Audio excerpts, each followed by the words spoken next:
নাহমাদুহু ওয়া নুসাল্লি আলা রাসূলিহিল কারীম, আম্মা বা'দ।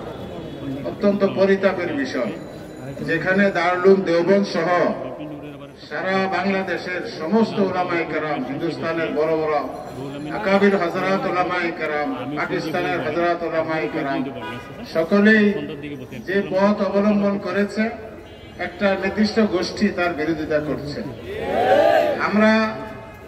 আমরা সকল বাতিল ফেরকা যারা আছে, বাতিলদেরকে জানিয়ে দিতে চাই যে হযরত উলামায়ে কেরামের পদাঙ্ক অনুসরণ করেই একমাত্র আমরা মুসলমানরা কাঙ্ক্ষিত লক্ষ্যে পৌঁছতে সম্ভব হবে।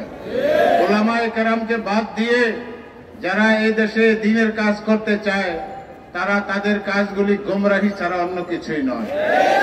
আমি আশা করব আল্লাহ তাআলা তাদেরকে হেদায়েত দান করবেন এবং হযরত উলামায়ে কেরামদের নেতৃত্ব তারা মেনে নেবে। আল্লাহ তাদেরকে সহি বুঝ দান করবেন।